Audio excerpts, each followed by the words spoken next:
Hey guys, what's up? It's Tverdov here. We're here today at 28 Stone Street. We have just knocked the house down a week or two ago, and this video series we're kind of going to go through all the trials and tribulations of building a new home. This is my first build, so I'm sure we're going to make a lot of mistakes along the way. I kind of want to share some of them with you. So today we're going to talk about demo and what's involved with that. There's a couple steps you need to take in order to get the house knocked down. So for us, what we needed to do is we needed to disconnect the utilities, which is 6 parts that I'm going to explain to you. Number one is the electric.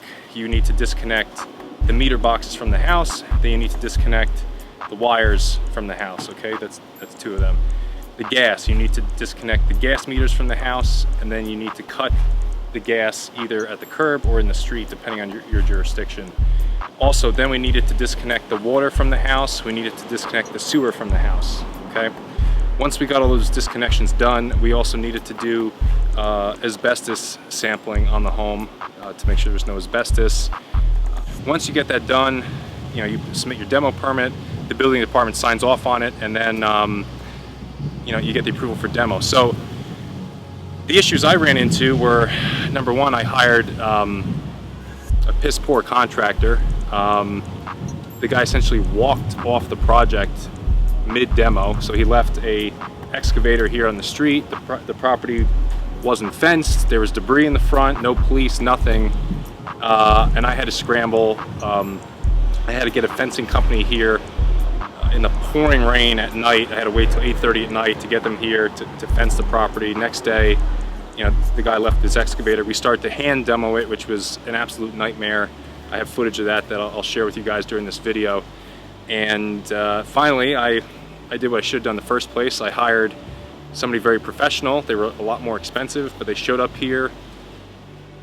It was just an amazing event to watch. Very skilled. Boom, boom, boom. House was down in 2 hours. Cleaned up the site. They were gone in a day and a half.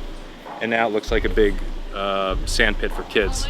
So what was great was I brought my oldest daughter with me. She just happened to be with me in town that day, and she came with me to check on the site. Turned out they were demoing. I was like a kid on Christmas.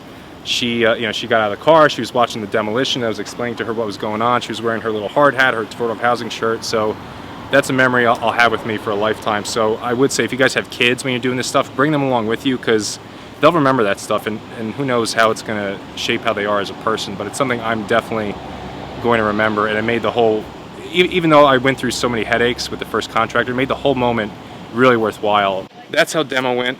So now, the place has been secured. I got temporary fencing up. We have, because it's a city, there really is no front yard, so we have a little pedestrian walkway where people could, walk around the property. And then the next step will be digging the footers and pouring the foundation, which I'm going to share with you guys in the next video. So that's really how demo went for me. I hope if you're doing this project in the future, keep in mind all those points I just touched on, and stick around, follow this channel for more updates on this project. It's going to be awesome when it's done. I can't wait to show you guys the finished project, but I know we're a long way off. And I'm excited to just share all the experiences I have with this with you guys. So thanks for watching.